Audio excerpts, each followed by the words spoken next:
Décembre, au Sénégal. SOS Fin m'a mise en contact avec les associations du mouvement paysan. Je m'isole un instant pour relater dans mon journal mes observations.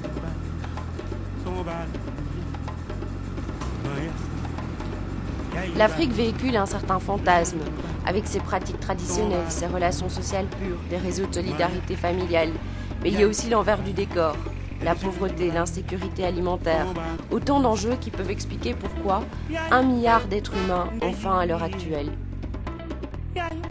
Face à cette situation, je m'engage bénévolement auprès des SOS Fin. J'adhère à leur combat, j'agis avec eux. Me voilà à Bruxelles-Champêtre. C'est la campagne qui vient à la ville. Quel meilleur événement que celui-là pour mener des campagnes de sensibilisation sur le Sud auprès du grand public du Nord. SOS Fin est une ONG de développement qui soutient des organisations paysannes et de microfinance en Afrique et en Amérique latine. Un choix parmi d'autres? Non. Plus de 2/3 de la population touchée par la faim sont des paysans. Sur les stands, nous interpellons le public et récoltons des pétitions qui sont ensuite remises aux décideurs politiques. Cet engagement des bénévoles, c'est un vrai relais pour les revendications des partenaires du Sud vers le Nord sous forme de plaidoyer. SOS Fin s'intègre dans des réseaux d'associations qui se mobilisent pour agir toute l'année dans un mouvement continu et jamais interrompu. Soirée débat pour les bénévoles au siège bruxellois de SOS Fin. Je suis très curieuse de rencontrer Malik, leader paysan, et François, le responsable du partenariat avec le Sénégal. Au Sénégal, on a deux types de partenariats. D'un côté, on travaille avec une ONG locale qui a un groupe d'études en fait, qui s'appelle le GERAD et qui implémente pour nous un programme de développement intégré dans la région de Fatick. Et on a un autre volet qui est plus le soutien aux organisations paysannes et du mouvement paysan au niveau du Sénégal.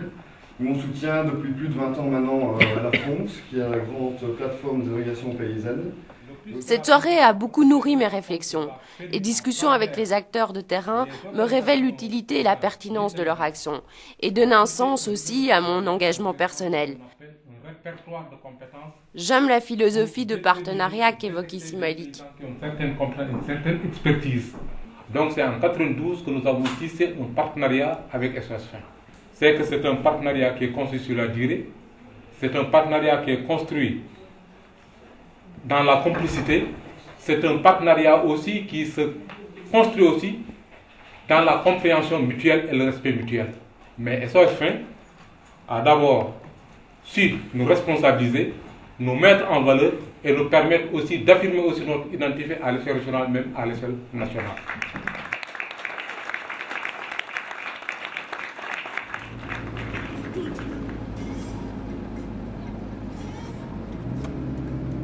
Revenons à Thiès, d'où je vous écris.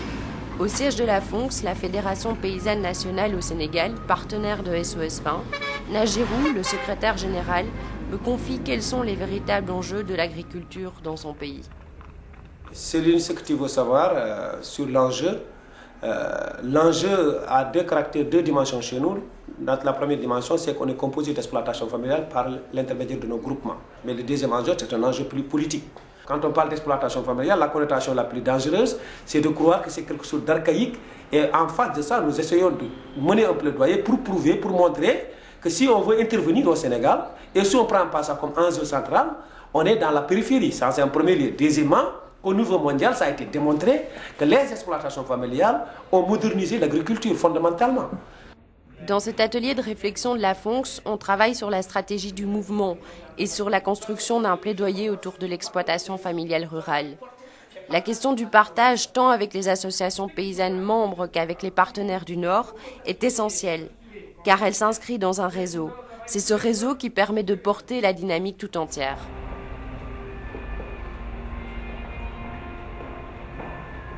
En cette soirée d'automne, au Centre culturel du Botanique à Bruxelles, je retrouve François et Malik pour assister à la clôture du festival du film alimentaire mis sur pied par SOS Fin.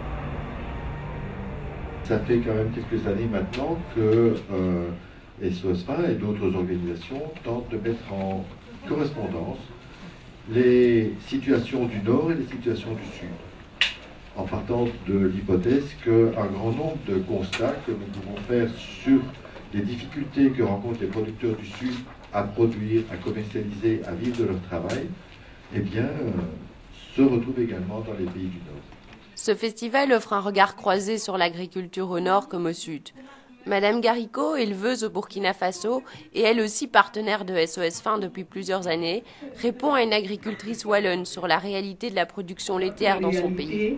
La production est de 1 à 3 litres par vache, donc ce qui fait 1/10 de la production laitière d'une vache européenne.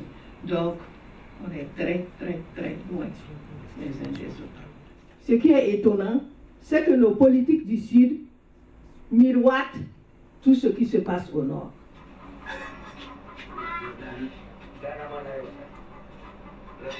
Je retrouve à Fatick une partie de l'équipe d'SOS Faim et François sur son terrain. Comme évoqué à la soirée débat, SOS Faim a plusieurs types de partenaires. Ici, un bureau d'études sénégalais aide à mettre en œuvre un programme de soutien à différentes filières. Donc voilà Céline, je vais un peu te réexpliquer avant qu'on aille sur le terrain un peu toutes les activités du PEDIF. Donc on travaille sur 2 grandes activités. Il y a la première, c'est la microfinance. Donc c'est Nabi qui s'en occupe. Là on travaille avec des groupements de promotion féminine sur toute la région de Fatick. Et l'autre grand volet alors c'est les filières avec lesquelles on travaille. C'est la filière sel, la filière caprine et la filière noix d'anacarde. C'est un peu la noix de cajou en fait. Donc au niveau de ces filières-là, en fait, on travaille avec les producteurs et on le suit dans tout le cycle production, transformation, puis commercialisation de la production. Là, c'est Cher qui nous expliquera un peu plus en détail comment ça se passe.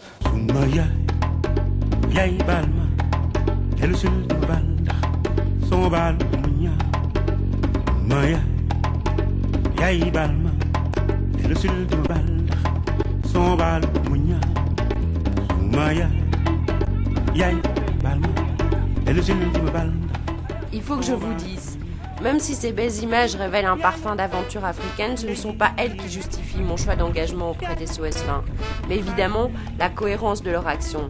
Il ne s'agit pas de petits projets de développement ponctuels, mais avant tout de donner les moyens aux acteurs du Sud d'opérer des choix politiques et économiques de manière souveraine. Et si cela se voit, cela doit aussi et surtout se faire savoir.